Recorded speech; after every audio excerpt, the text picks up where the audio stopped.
Buenas tardes. Hablar la última supone que hay una serie de cuestiones que ya se han tratado, de modo que para estos casos resolveré la cuestión de un modo más ligero. Cuando Sergio Vidal, el conservador de Medieval, me llamó para participar en este seminario y me propuso el tema, me planteé sobre qué hablar. Y me pareció que quizá estaría bien retomar una cuestión que en su momento traté, que hace ya bastantes años, hay que advertirlo, y que en ese momento era un tema que, aunque detrás suyo tenía una historiografía larga, a pesar de todo no era un tema al que se hubiera atendido especialmente en ámbito peninsular. Y sobre todo, cuando te encontrabas una imagen descontextualizada, concretamente este relieve, un relieve al que a mí, cuando las obras están en esta situación, me gusta definir como una obra de arte sin biografía, es decir, una obra que está en una colección, que ha pasado por manos de varios coleccionistas, que no se sabe de dónde viene y que de pronto hay que estudiarla porque se está preparando el catálogo de la última colección que lo posee o que la posee. Uno tiene que intentar analizar lo que la obra tiene de interesante y aquello que la singulariza. Y en este caso se trataba claramente de una pieza que procedía de un retablo de piedra.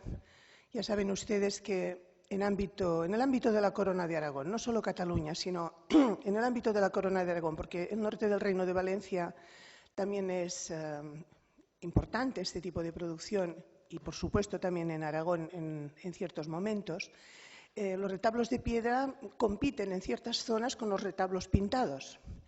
Pero hay una zona especialmente que se benefició de la proximidad de unas canteras con una piedra muy fácil de trabajar, muy agradecida, que es el área de Lleida, y precisamente aprovechando esta situación hay una serie de maestros retableros que desarrollarán unas obras interesantes. De algún modo crean el retablo de piedra, uno de ellos, del que les hablaré brevemente, pero después son el origen de una escuela de maestros retableros que prolonga su actividad hasta mediados del siglo XV. Y esta obra que tienen proyectada en la pantalla en este momento era una obra que se podía escribir a este escultor, que en ese momento también era un escultor a reivindicar, un escultor que estaba documentado en Lleida, pero que para su biografía, desgraciadamente, no había trabajado más que en Lleida y en Valencia para una ocasión muy puntual. Y en la Baja Edad Media, para el ámbito catalán, se practica el barcelonacentrismo, es decir, que aquello que sucedió en la Barcelona o que los historiadores medievales piensan que sucedió en Barcelona se magnifica, y aquello que ha sucedido en Santes Creus o ha sucedido en Lleida no se magnifica en la misma medida, aunque en realidad muchas veces es más importante y más trascendental. Entonces, este escultor había padecido este trato, creo yo que injusto desde el punto de vista historiográfico, y por tanto prácticamente nadie hablaba de él, aunque era un escultor que en su obra, que no es solamente este relieve como ustedes imaginarán, en su obra demostraba conocer de forma muy directa todo lo que eran los particularismos del arte italiano trecentista y concretamente de los escultores que trabajaron en el área florentina, que utilizaban unos recursos formales que no tenían parangón en su momento, que además trataba el espacio como ningún escultor anterior a él ni contemporáneo lo había tratado, y que además en su obra, en su construcción de muebles litúrgicos, utilizaba recursos que de algún modo también apuntaban a un origen italiano. Este escultor se llama Bartomeu de Robbio, fue maestro de obra de la Catedral de Lleida, avanzada la segunda mitad del siglo XIV. Ya digo, salvo una, por el momento conocida, salvo una puntual relación con la Catedral de Valencia, aparentemente no se movió de ahí. Y esta obra estaba integrada en su producción. Cuando había que analizar un bancal de retablo, normalmente los recursos son o apóstoles o profetas o, a partir de un cierto momento, escenas narrativas. Pero las escenas narrativas son la novedad, lo que es más usual en el principio de este formato de mueble, porque el retablo también tiene un origen, un desarrollo y una evolución en los testimonios más antiguos, es que en el bancal se situaran, repito, apóstoles o profetas. En el caso de esta pieza, que ahora ven ya restaurada y por tanto con algo que se vio más claramente que formaba parte del concepto, que era unas inscripciones plasmadas en el libro abierto que nos muestra el personaje. Este personaje era un individuo que simplemente llevaba un libro abierto. Hemos visto en las presentaciones anteriores que el libro es un atributo de los apóstoles o de ciertos apóstoles, por tanto podía ser un apóstol. Pero aparentemente el libro en este caso no es un libro sino una filacteria. Por tanto apuntaría más a la idea de profeta porque la filacteria tiende a ser un atributo más propio de los profetas que de los apóstoles. Veremos que no es así, pero repito, todas estas disquisiciones de las que les hago partícipes eran aquello que me preocupaba en su momento cuando se trataba de catalogar adecuadamente esta pieza. Han pasado muchos años de ello. Bartomeu de Rubió, nadie se olvida de que es un personaje importante en el arte catalán de la segunda mitad del siglo XIV a día de hoy. Y a raíz de organizarse este congreso, este seminario, me pareció oportuno recuperar un tema por el que me decidí al final, que era pensar que esta figura con esta filacteria desplegada correspondía a un apóstol, pero que estaba en relación con el tema del credo, del que precisamente les hablaré a continuación. El credo débenlo saber todos los fieles cristianos, así clérigos como legos, que él fue fecho para enseñanza de la fe católica. Esto es lo que se afirma en un sínodo celebrado en Salamanca en el año 1410. Y si buceáramos en la documentación eclesiástica, encontraríamos muchos otros testimonios de cuán importante era para la autoridad eclesiástica precisamente dominar el credo, dominar los artículos del credo. No necesariamente solo aquellos que tenían una formación intelectual, que sabían por tanto leer, es decir, los clérigos, sino también para los laicos, que aun siendo analfabetos podían aprender el credo, lo que dicen en francés par cœur, es decir, de memoria. Y el credo se entendía que compendiaba los fundamentos de la fe cristiana, por tanto era algo que tenían que conocer todos aquellos que se decían cristianos. El credo, como tal, aparece en la historia de la Iglesia a partir de los primeros concilios, cuando se está gestando lo que es la doctrina cristiana. Pero a partir de cierto momento hay una serie de autores cristianos que especulan sobre, desde el punto de vista ya más legendario, sobre quién ha creado el credo y cómo se ha creado el credo. Para quienes intervinieron en esta creación de la exégesis de lo que será el credo, tenemos que tener en cuenta que son eclesiásticos que viven desde el momento en el que el cristianismo no es un credo perseguido.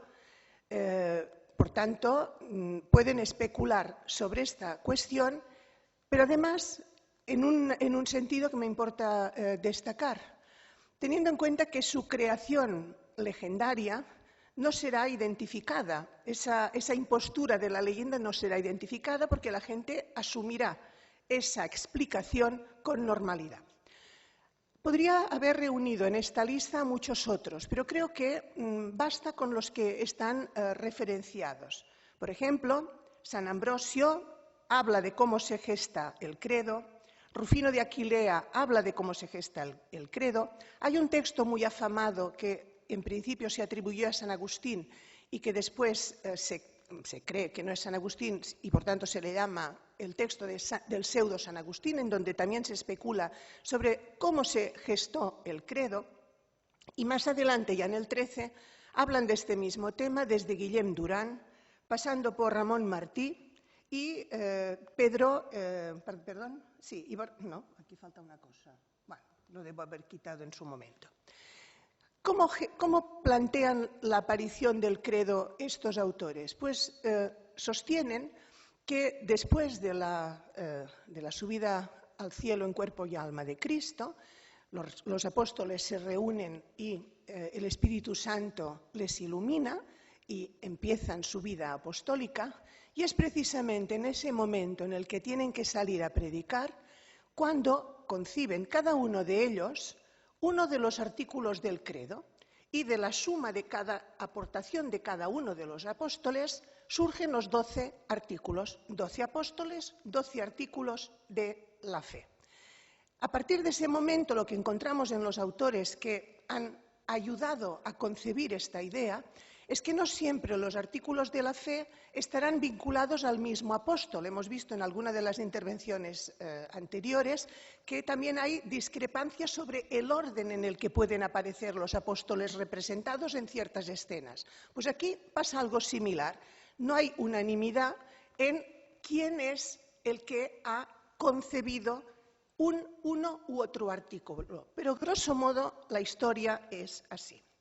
Inicialmente, esta es una cuestión que afecta exclusivamente a lo textual, a los textos, que no se traduce en una iconografía. Simplemente se han concebido los artículos del credo, se ha explicado que son los 12 apóstoles quienes los han concebido, la Iglesia ha asumido este corpus doctrinal para que los cristianos para hacer pedagogía entre los cristianos, pero hay un momento, a partir sobre todo del románico, en donde esta idea de el apóstol y uno de los artículos del credo se traducirá en una imagen que podrá asumir distintas acepciones, si me lo permiten, porque tendremos el credo representado a través de las figuras de los apóstoles que despliegan filacterias con el artículo del credo que les corresponde a cada uno de ellos, pero podremos encontrar la presentación iconográfica del credo con algo más de complejidad, por ejemplo,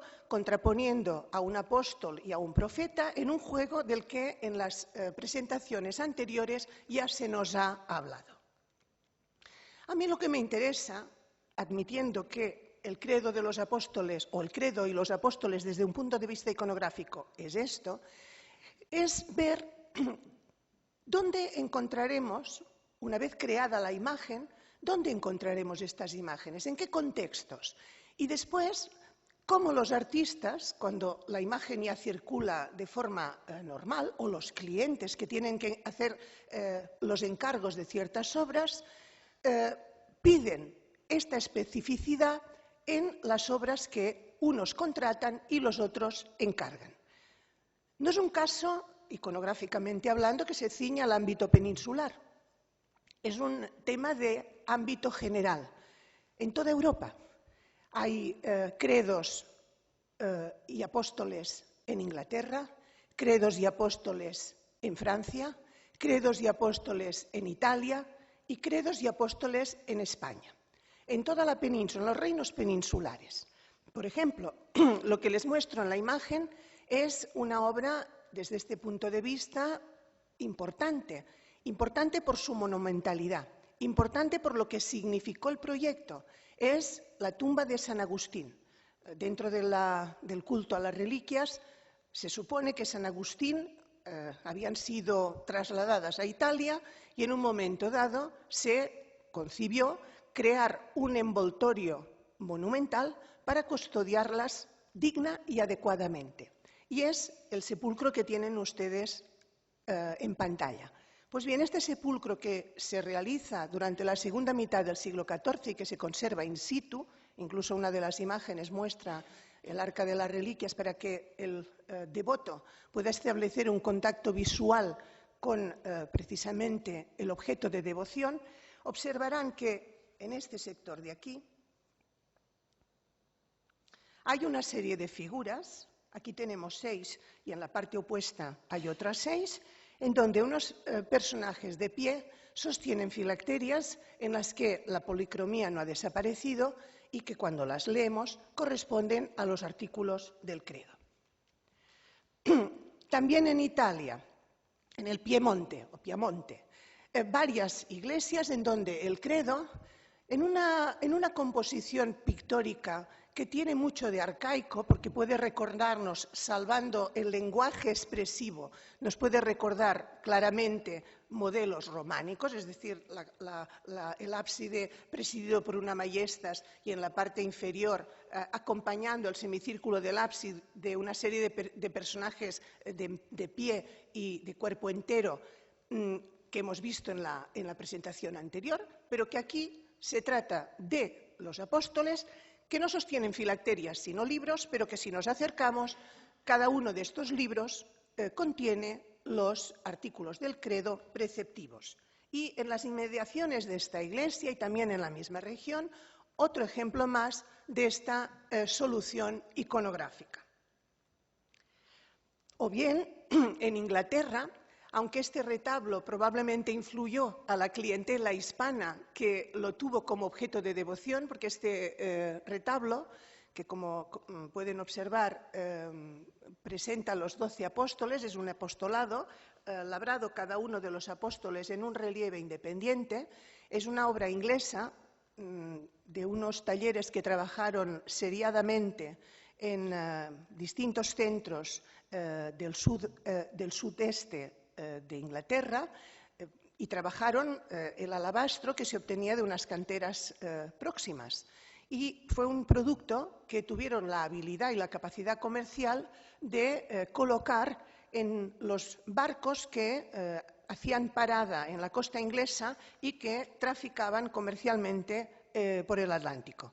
De modo que los barcos que iban a Brujas podían recalar en estos puertos ingleses y llevar hasta sus lugares de destino relieves sueltos, un mayor número de relieves o retablos perfectamente montados de lo que se denominan alabastros ingleses. Esta producción seriada era una producción que, de acuerdo con este principio, no podía concebir iconografías excesivamente complicadas, como ocurrirá en otras industrias semejantes en ámbito europeo contemporáneas. Entonces, una de las fórmulas, y lo digo porque en los lugares en donde hay colecciones de alabastros ingleses, estos 12 relieves en estos momentos están en el Victorian Albert de Londres, donde hay una colección espléndida, pero fueron comprados en una parroquia de Zamora y después de pasar por varias colecciones privadas, finalmente el Victorian Albert los compró. Pero estuvieron en España, porque en España hubo muchos alabastros ingleses. Pues bien, entre estos productos iconográficamente estandarizados, podíamos tener los apóstoles y el credo, lo cual quiere decir que si los producían estos talleres seriados o estos talleres casi industriales de escultura, es que el cliente a quien estaban destinados entendía perfectamente el valor iconográfico de esta apuesta.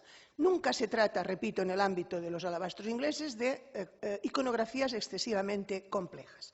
Aquí tenemos la vista general de estos relieves y aquí algunos de ellos en donde, acercándonos, podemos observar la presencia de las filacterias que, desgraciadamente, han perdido la policromía, aunque siempre el alabastro inglés se pintaba y, por tanto, las inscripciones estuvieron pintadas, pero que, en todo caso, la filacteria nos indica el tipo de tema que tenemos ante nuestros ojos.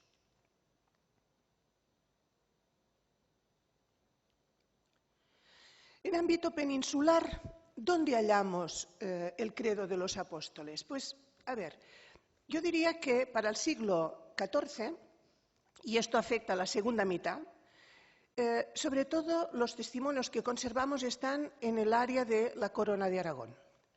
Y en cambio, para el siglo XV, también tenemos testimonios interesantísimos en el área de la Corona de Aragón y especialmente en Aragón, y creo que por el lugar en donde los hallamos, seguramente el tema no es gratuito, ya lo comentaré más tarde, y también encontramos el tema del credo con los apóstoles, esta modalidad, apóstol y artículo, porque después, al final, les hablaré de otras posibilidades más ambiciosas, si ustedes quieren. Pero para esta modalidad. Entonces, repito, segunda mitad del 14 para el ámbito de la Corona de Aragón y cuando ya pasamos al 15, el ámbito de la Corona de Aragón, pero también el ámbito del Reino de Castilla-León. Y quizá no la segunda mitad del 15, ya desde principios del 15, porque hay un testimonio del pintor Nicolás Francés que es ejemplar en este sentido. Entonces, ¿en qué contexto hallamos el tema? Para empezar, uno de los testimonios más antiguos es el que les muestro en la pantalla. Se trata de una serie de tablas que seguramente compusieron en pintura el equivalente a lo que acabamos de ver en manos de los escultores ingleses en escultura. Pero atiendan, esto es anterior a lo que les he mostrado hace un momento. Entonces, en este caso, tenemos 3 tablas conservadas en el Museo de Lille. Se ven las semejanzas y la coincidencia de formato. Tenemos esta otra tabla que está en el Museo de Arte de Cataluña y luego hay 2 tablas más de las que no tengo fotografía que están en el Museo de Cracovia. Probablemente si se salvaron estas tablas es que se han salvado todas, pero el gran problema del coleccionismo es que es opaco y por tanto cuando una tabla, en lugar de entrar en una colección pública, un museo que tiene a bien exhibir lo que posee, esta tabla entra en el coleccionismo privado, es fácil que durante varias generaciones, hasta que los descendientes del que compró inicialmente la obra no se quieran desprender de ella para conseguir un dinero, que estas obras no vuelvan a emerger. ¿Por qué emergen? Porque aparecen en una subasta, porque los herederos quieren venderlas y entonces nos las fotografían y nos enteramos de que estas piezas sobreviven. Por tanto, tenemos de este grupo 3, 4, 5, 6, la mitad de lo que sería el apostolado. ¿Esto es una predela? No. El formato de estas piezas, sus dimensiones, etcétera, encajan más con un retablo de devoción, estos retablos de pequeño formato, de devoción privada, y la advocación en algún caso de capillas a los apóstoles justificaría, por ejemplo, la creación de un retablo de esta índole. Se trataría naturalmente de un políptico que admitiría ser guardado e incluso poder viajar con él. Pero en todo caso, fíjense que repetimos el mismo esquema. Figura de pie, con filacteria y, además, en el caso presente, las filacterias se leen y no hay duda de que se trata de los artículos del credo. Otra posibilidad, que en lugar de ser un tema protagonista en sí mismo, como acabamos de ver, que se trate de un tema complementario. Y aquí me gustaría subrayar una cuestión. Si los artículos de la fe son el fundamento doctrinal del cristianismo, y yo añadiría, el credo no solamente es la base doctrinal del cristianismo, sino también de la Iglesia ortodoxa y también de la Iglesia protestante. En este sentido, es un elemento en común de unas iglesias que han seguido caminos separados a partir de un cierto momento, pero el credo es común a todas ellas. Por tanto, es la compilación doctrinal de lo que es el cristianismo. Que utilicemos en un mueble, en este caso es un mueble de cierta envergadura, en un mueble y además de piedra, y además vinculado al escultor del que les hablé en primer lugar, Bartomeu de Robbio.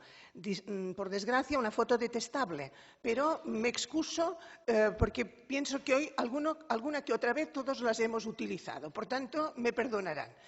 Pues el retablo es un retablo de una excelente calidad que está en una iglesia del área de Lleida. Quizá no originalmente estaba ahí, es probable que venga de una iglesia, de un convento dominico, allí no hubo convento dominico. Estas historias que acontecen o con la desamortización o cuando los retablos de iglesias importantes pasan de moda, que se venden a una parroquia rural. Pero el retablo es suficientemente importante desde el punto de vista monumental para que imaginemos que no era para Alos de Balaguer, que es donde se conserva. Es un retablo además doble, presidido por la Virgen y por San Pedro Mártir, y en la base del retablo Bartomeu de Robbio utilizó este recurso del que les he hablado al principio. Una serie de personajes de medio cuerpo que sostienen, en este caso, no filacterias, sino libros, pero que responden al esquema del que venimos hablando, es decir, a la idea de los apóstoles y del credo. Y desde este punto de vista es importante la posición de este tema, porque de algún modo el banco de un retablo lo que hace es sostener todo lo que hay encima y, por tanto, es la base de lo que el retablo nos explica en las partes altas. Otra vez la imagen que ustedes ya conocen. En este caso, los dos apóstoles, porque les he proyectado solo uno antes. Este es un bancal que también adolece de lo que he señalado hace un momento con respecto al coleccionismo. El coleccionismo saca más dinero, mejor dicho, los que mercadeaban con el coleccionismo ganaban más si troceaban los retablos. Y aquí lo que se hizo fue trocear un bancal. Dos piezas siguieron su camino, otra pieza procedente del mismo bancal siguió su camino y ahora están separadas, la una en el Museo de Lleida, la que les muestro, y otra en el Museo Frederic Marès de Barcelona. Pero el mismo escultor encontró la receta de su vida. Es decir, no siempre las predelas fueron predelas con apóstoles y credo, pero sí que menudearon en su oferta. Y aquí tenemos un bancal de nuevo, donde el formato ha variado, no son este mar que ha cambiado el encuadre, aquí son clípeos, pero fíjense ustedes que el modelo es exactamente, iconográficamente hablando, es exactamente el mismo. Este relieve cruzó el Atlántico y está en el Museo de Harvard.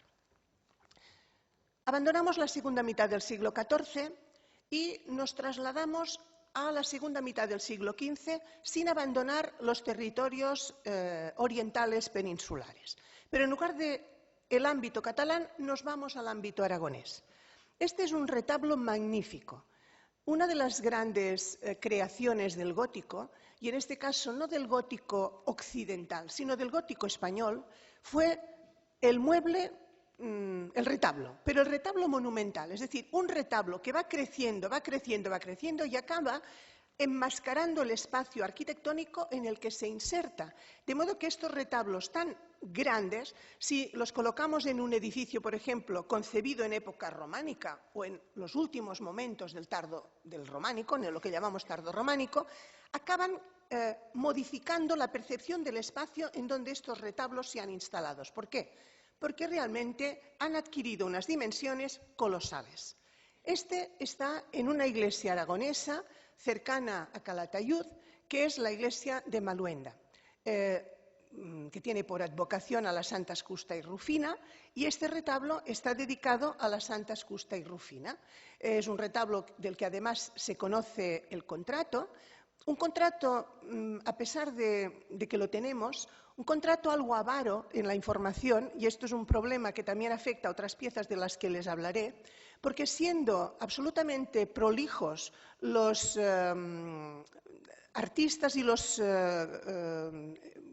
promotores a la hora de explicar lo que van a hacer en el futuro, cuando van a casa del notario para pactar las condiciones de la obra, en este caso no se llega a hablar de algo que quizá por habitual se daba por sabido, que es cuál tenía que ser la iconografía de la parte baja del retablo, ni siquiera del bancal, porque fíjense aquí que hay dos niveles de bancal. Hay uno que es narrativo, que es este, y en la parte más baja, otro elemento que forma parte de este gran retablo que se construye en el campo pictórico en esta zona aragonesa en los años finales del XV, que lo que presenta son una serie de torsos de apóstoles en los que cuando nos acercamos, porque en este caso las condiciones de conservación de la pintura son excelentes, cuando nos acercamos lo que advertimos es qué dicen las inscripciones que acompañan a los apóstoles. Y se trata de, precisamente, los apóstoles y el credo. Maluenda, ¿qué es? Y aquí es a donde quería llegar. ¿por qué en un momento dado se crea una estructura de retablo monumental? Y ya está. Esta es la parte, digamos, formal, física, grande, espectacular. Pero después, ¿por qué en estos retablos que se crean avanzado el siglo XV en esta zona de Aragón se repite un elemento que está colocado en un lugar preeminente? Porque cuando tú te acercas al retablo, lo que ves por encima de todo es la parte baja. En estos retablos monumentales, sean de piedra o sean de pintura, lo que está más a la vista del espectador justamente es la parte baja. Es por eso que es precisamente ahí donde encontramos cuando el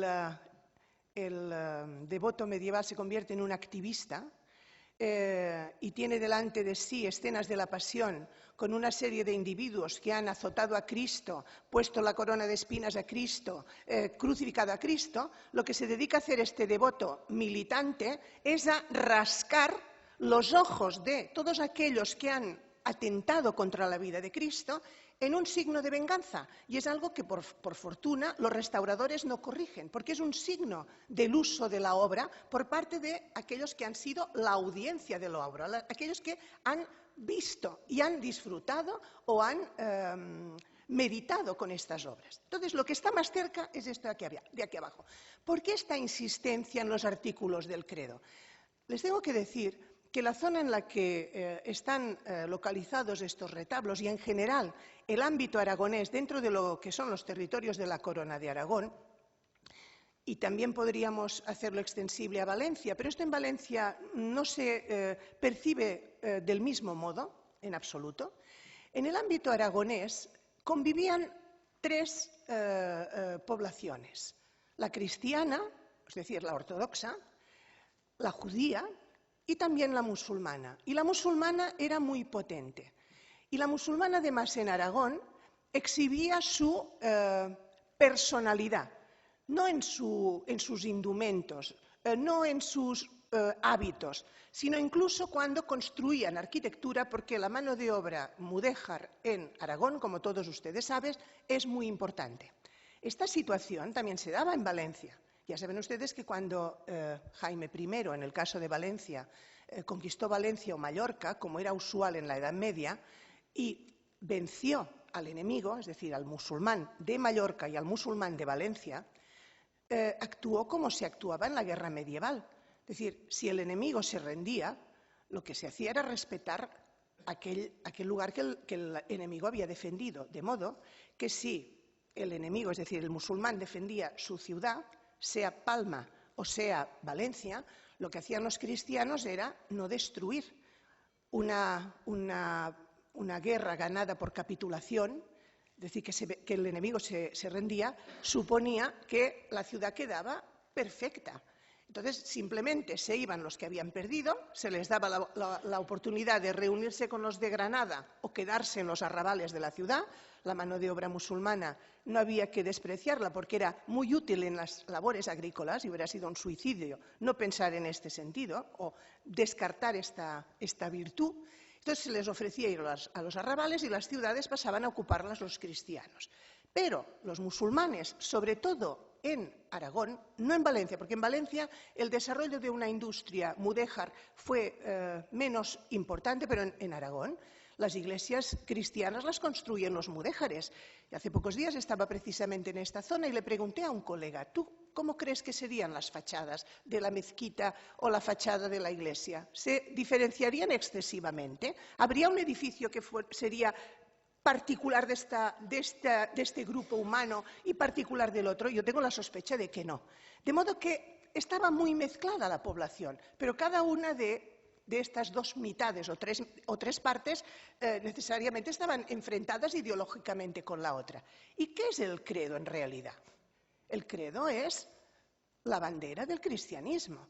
En realidad es lo que hemos dicho antes, es el compendio de la doctrina cristiana. Entonces, esta reiteración en el credo a mí no me parece casual. Un ejemplo en Maluenda, Otro ejemplo que en este caso no tiene biografía, porque es una obra que fue adquirida en su momento, que emigró a Estados Unidos, que ahora está en el Metropolitan de Nueva York, pero que exactamente no sabemos de dónde viene. Pero en todo caso está estilísticamente en el contexto de estos pintores que trabajan a finales del siglo XV, bien en la zona de Maluenda o Calatayud, o en la zona también de Zaragoza. Pero fíjense ustedes en el modelo. La predela con escenas de la Pasión y en la parte inferior, lo que no veíamos también en el retablo de las Santas Justa y Rufina, la representación del apostolado con los artículos del credo. Y además aquí se ha podido transcribir. El problema es que muchas veces si los apóstoles no están bien identificados por sus atributos, es difícil contrastar en qué medida se rigen todos por un solo modelo textual, que es lo que antes también se ha planteado en alguna de las intervenciones. Aquí el único que es claro que es quien es Santiago. Para los otros no tenemos ninguna certeza.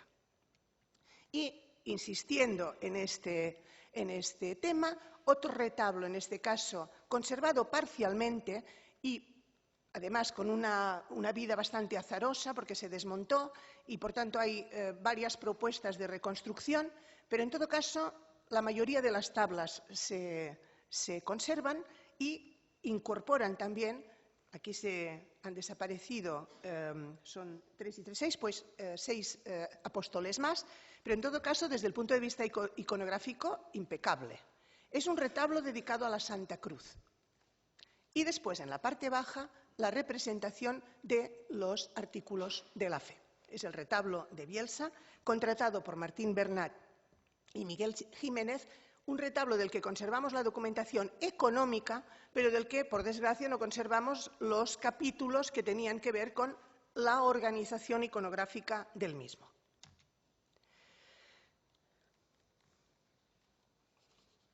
Estamos en esta zona de aquí. Aquí se ha dado un protagonismo al credo mucho mayor. Aquí el credo es como si sustituyera las escenas del bancal dedicadas a la pasión y muerte de Cristo que veíamos en los dos retablos anteriores. ¿Por qué se ha producido este cambio? Seguramente porque el propio retablo ya hablaba de eso y hubiera sido una reiteración iconográfica. Por tanto, lo que se hizo fue trasladar el credo y además darles una solemnidad a los apóstoles. Son figuras extraordinarias dentro del último gótico y en este caso sí que cada uno de ellos está identificado porque antes del capítulo que les corresponde aparece el nombre del apóstol. Aquí tenemos a 6 y aquí tenemos a otros 6. El ámbito de Castilla-León. ¿Qué es lo que nos encontramos aquí? Yo no he sido exhaustiva a la hora de buscar testimonios, pero en todo caso también es verdad que el historiador tiene que trabajar con lo que el paso del tiempo le ha legado. Es posible que hubiera más testimonios en el pasado y es fácil que a partir de unas vías que muchas veces el historiador descarta y que son muy interesantes, que es la información no de las obras, sino de los documentos que hablan de las obras o de las descripciones de los edificios que hablan de las obras que hubo en ellos, que se pueda completar este panorama de lo que es este tema iconográfico. Pero bien, los ejemplos de los que disponemos son, en algún caso, suficientemente elocuentes. Este retablo, aunque en estos momentos se encuentra en el Museo de Toledo, todo lleva a pensar que procede del área leonesa, que es el lugar en donde estuvo activo y además con una gran carrera profesional en el sentido de ser reconocido por su talento y bien pagado por otro lado y monopolizar algunos de los encargos más relevantes, un pintor llamado Nicolás Francés, que no solamente fue pintor, fue también escultor, temporalmente si quieren ustedes, o esporádicamente, pero en todo caso también conocemos su obra, o en todo caso puntualmente una obra escultórica. Es un pintor que por su apelativo de origen viene de Francia y que cuando se analiza con detalle la personalidad, su sintaxis artística, se aprecia claramente que, he dicho de Italia, ¿no? Francia, lo he dicho bien, vale, perdonad, que viene de Francia y que cuando se analiza su sintaxis artística se percibe claramente que su ascendente es ese. Hay una serie de manuscritos del entorno parisino, como puso de relieve Joaquín Yarza, que explican el lenguaje formal del que se sirve Nicolás Francés. Como les decía, estas piezas están ahora en el Museo de Toledo, pero vienen del área de León, aunque desconocemos exactamente de dónde. ¿Y qué es lo que nos presenta Nicolás Francés? Que para situarse murió en 1468 después de una carrera larga y exitosa. Pues lo que nos presentan es eso, los elementos de una predela que reproducían los artículos del credo a partir de la representación de los apóstoles y de las filacterias que cada uno de ellos sostiene. Nicolás Francés, de este retablo nos acaban de hablar hace un momento, es una obra de este pintor que se conserva en el Museo del Prado. A Nicolás Francés le gustaba este tipo de juegos en la zona de la predela. En el caso del retablo de la Bañeza, que está en el Museo del Prado, no son exactamente apóstoles con el credo, pero sí un juego entre apóstoles y personajes del Antiguo Testamento sobre el que después insistiré. En todo caso, es este pintor, este magnífico pintor, autor del retablo mayor de la Catedral de León, que aunque en parte perdido, porque se desmontó y algunas tablas se perdieron, aunque perdido, se conserva en su mayor parte. Y también autor de unas pinturas excelentes en el claustro de la catedral, conservadas también en un estado bastante deficiente, y después de un magnífico juicio final que tenemos que lamentar que la Iglesia de León no entendiera que había que conservarlo, porque por imperativos morales, porque los personajes que resucitaban lo hacían desnudos, destruyó esa pintura. Sería el equivalente a que hicieran lo propio en la iglesia de Albi, donde hay un magnífico juicio final, donde ellos y ellas resucitan desnudos, y eso no ha planteado nunca problemas a la feligresía, ni de la época de las pinturas, ni a posteriori. Pero en León se actuó de modo diferente. En ámbito castellano hay otras vías en donde han encajado, otros contextos en donde ha encajado el apóstol y el credo. Uno de los ejemplos más interesantes, aunque aquí se trata de un encaje parcial, si ustedes quieren, es el que descubrimos en la capilla que el obispo Diego de Anaya se construyó en la Catedral de Salamanca. Se trata de un eclesiástico con un cursus honorum brillante. Fue primero obispo de Salamanca, después fue obispo de Cuenca, finalmente fue arzobispo de Sevilla, pero su fidelidad a la villa, a la ciudad en la que había empezado esta carrera eclesiástica espectacular, le llevó a enterrarse en la capilla que había concebido y que se encuentra en el claustro de la Catedral Antigua. Y además que concibiera esta capilla no como lugar de entierro exclusivo, sino de el linaje, de modo que también se acogen en este lugar el enterramiento de su padre y de su madre, que de algún modo son sepulcros, porque en los tres casos se trata de sepulcros monumentales muy interesantes estilística e iconográficamente, pero los sepulcros de los progenitores de algún modo son el eco del sepulcro del obispo. Entonces, el sepulcro es un sepulcro exento, presidido por la figura yacente del prelado. Aquí tienen una fotografía general. Por desgracia, a veces no se ve del todo bien porque hay una reja que lo protege desde el principio. Ahora el público del siglo XXI lo queremos ver todo estupendo. Pero estas rejas se colocaban en su momento por razones entendibles. Y aquí tienen una imagen del prelado de la figura yacente. Es un sepulcro de alabastro y que presenta en lugar eminente la heráldica personal, la heráldica del linaje. Es esta imagen de aquí. Todo el perímetro del sepulcro está presidido por una serie de figuras, 13 y 13, y esta es la crucifixión que aparece en uno de los lados menores. En los lados mayores, ¿qué es lo que encontramos? Pues uno es un lado femenino. ¿Por qué? Porque está presidido por la Virgen con el niño y a ambos lados de la Virgen con el niño se sitúan 12 figuras femeninas que corresponden a santas o a vírgenes mártires. Y además de las populares, las del top 10 de los cultos femeninos bajo medievales. Por ejemplo, algunas de ellas emulando lo que en la otra cara asumen los apóstoles. Porque, repito, se trata de una cara femenina y otra cara masculina. Aquí tienen un detalle de la cara femenina y en el lado opuesto la figura de Cristo rodeado por los 12 apóstoles, lo que se llama en términos habituales el colegio apostólico, que es un tema con Cristo, sin Cristo, pero los 12 apóstoles como tema reiterado en sepulcros es algo que el mundo cristiano o el mundo occidental arrastra desde el primer cristianismo, desde los sarcófagos de los que esta mañana nos hablaba Sergio. Es decir, la idea de que la reunión de todos los apóstoles, no con el credo, los apóstoles, puede evocar la Jerusalén celeste. Y es una imagen muy bonita, porque si el difunto se entierra dentro de un sarcófago decorado en todo su perímetro por la Jerusalén celeste, es decir, por los apóstoles que representan la Jerusalén celeste, es como si el fin de la historia ya estuviera materializado, ya se salvó. Y de algún modo en la época medieval, iconográficamente a veces se funciona así. Entonces, en este caso, estamos recuperando, y hay otros testimonios de los que les hablaré, esa idea que viene del mundo del primer periodo cristiano, no perseguido.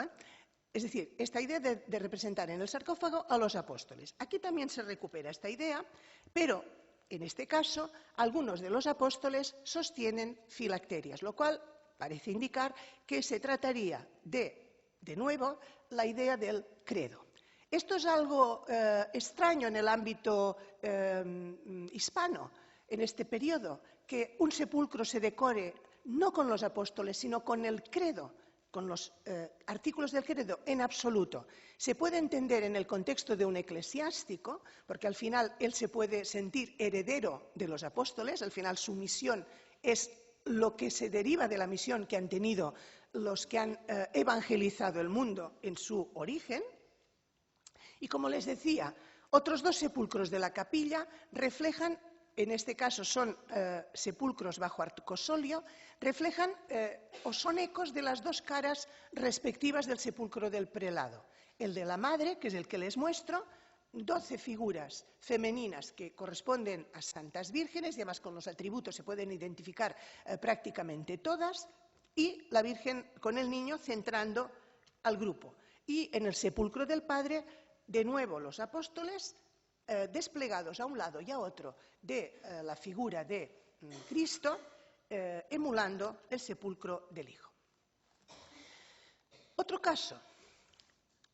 Querría mostrarles este sepulcro antes de hablar del ejemplo siguiente, que es un sepulcro que se encuentra en estos momentos en el Museo Metropolitano de Nueva York, concretamente en la sección del lo que llaman el Cloisters Museum, que es un sepulcro que viene de el único monasterio premostratense que tenemos en Cataluña, el monasterio de Bellpuig de las Avellanas, que en el momento de la desamortización naturalmente fue vendido, y aquello que contenía su iglesia, el propietario acabó vendiéndolo a un anticuario, y estos, no sino los distintos sepulcros que ocupaban un lugar de honor en la iglesia, porque era un panteón familiar de los condes de Urgell.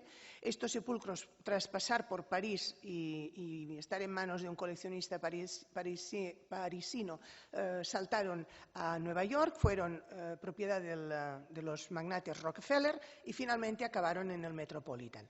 Es uno de los sepulcros más importantes dentro del primer gótico catalán, un sepulcro que, como los otros de esta misma procedencia, se conciben antes de la muerte de Armengol d'Urgell, que es el que concibe, el promotor del proyecto, y que fallece en 1314. Y es un sepulcro que, como verán ustedes, estaba pensado para ir adosado al muro, pero como verán ustedes responde a esta idea de la Jerusalén celeste de la que les hablaba hace un momento. En este caso, la Majestas, y una serie de arcos, como si se tratara de estas puertas de ciudad de la que nos hablan los especialistas en el mundo del primer cristianismo, y debajo de cada una de estas arquerías un apóstol, la Jerusalén celeste.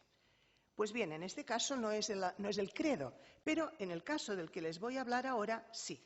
Estas dos imágenes corresponden a uno de los proyectos más importantes y ambiciosos que tomaron forma en el ámbito castellano en el siglo XV, tanto en lo arquitectónico como en lo escultórico, porque se trata de la capilla del Condestable de la Catedral de Burgos, que desde el punto de vista arquitectónico marca un hito y es un edificio que se engloba en una propuesta de edificios centralizados que tendrán un éxito extraordinario como espacios funerarios a lo largo y ancho de Castilla. Y después de una desgraciada historia con el sepulcro de Álvaro de Luna, que se colocó aquí todavía en vida del Condestable y que fue destruido, según todas las noticias y las crónicas confirman, la hija de Álvaro de Luna y de Juana Pimentel, después de la muerte de su madre, al año de morir su madre, encargó a un escultor, a un entallador llamado Sebastián, le encargó la obra de los dos sepulcros paternos. Es un documento conocido, prolijo, extraordinariamente prolijo en lo que se refiere a las características que tienen que tener estos dos monumentos, y en el caso del sepulcro femenino, que es el que está marcado aquí, el de Juana Pimentel, se especifica lo que he anotado en la base de esta reproducción de los dos sepulcros. Aquí se ve muy bien que se trata de figuras de pie que llevan filacterias en las manos y que se corresponden con lo que en el contrato se lee, que dice: en los 4 encasamientos que sean 8 apóstoles que facen el credo, que sean de sus gentiles imágenes. En el ámbito toledano, y los especialistas en el arte de gótico tardío de Toledo lo han puesto de relieve, Teresa Pérez Higueras en concreto, han puesto de relieve que en el caso concreto de este encargo, que sean 8 apóstoles no impide nada. Es decir, en Toledo se podía concebir el apostolado no poniendo a los 12, sino poniendo a los 8. Como en época románica se podrá concebir el apostolado no poniendo a los 12, sino poniendo a 4, en los que se sintetizan los demás. Lo que resulta interesante es la opción por parte de la hija, no sabemos si haciéndose eco del deseo de la madre, porque en este caso la madre no aparece, contratando es la hija, pero en todo caso resulta interesante esta elección. En esta época, en sepulcros nobiliarios, mayoritariamente masculinos, pero en alguno femenino o mixto, la presencia de las virtudes es un hecho. Caso del sepulcro de Miraflores, de los padres de la reina Isabel la Católica, o caso del sepulcro de Álvaro de Luna, se ha optado por las virtudes y es una temática para decorar lo que es el perímetro del sarcófago. Y es una opción que se entiende muy bien. Las virtudes en las que supuestamente se ha inspirado, o debería de haberse inspirado el difunto en su trayectoria vital. En el caso del credo, ¿qué es lo que puede motivar a alguien a que decida que en su sepulcro se coloque el credo? A ver, en el caso de Diego de Anaya hemos constatado que ya lo elige, pero no tenemos ninguna información de que no fuera algo improvisado, que es dudoso, pero que no fuera algo improvisado por el escultor. Pero en este caso no es negociable, es decir, alguien que ha encargado los sepulcros ha decidido que este sea el tema. A mí se me ocurre que, claro, si hay una tradición en el mundo funerario de admitir que el colegio apostólico es la escenificación de la conquista del cielo, en el fondo, tu cuerpo reposará en un ámbito que ya está anunciando lo que deseas que ocurra, lo que deseas que se materialice. ¿Qué es lo que tú puedes aportar para hacerte merecedor o merecedora de este derecho, el derecho a la salvación?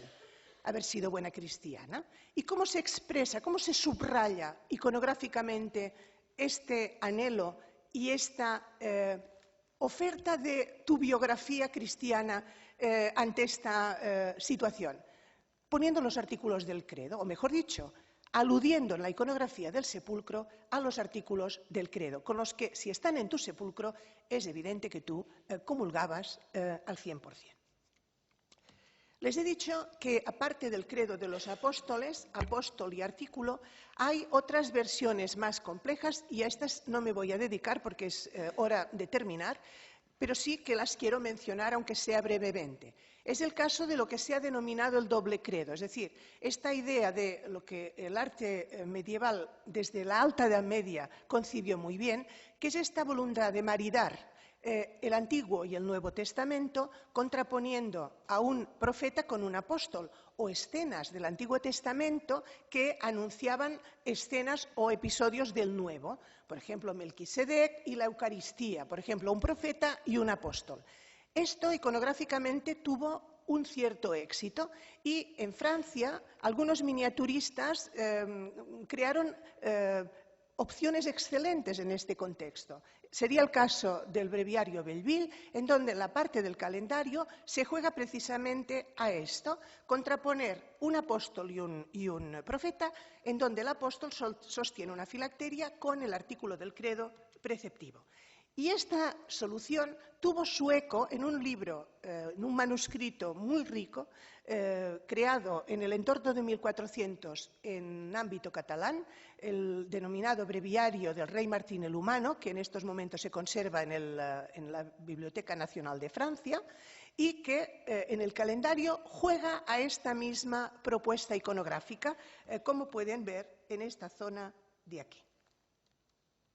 Y finalmente, esta idea del doble credo, que ha sido estudiado extensivamente por la antigua conservadora de medieval del museo, Ángela Franco, el doble credo como uno de los fundamentos iconográficos de ciertas sillerías de coro, no el único, porque en la sillería de coro de León hay escenas profanas, escenas del Nuevo Testamento, pero luego también la coincidencia en ciertos lugares de profetas del Antiguo Testamento y apóstoles con filacterias con el artículo del credo preceptivo. Creo que con esto termino. Muchas gracias.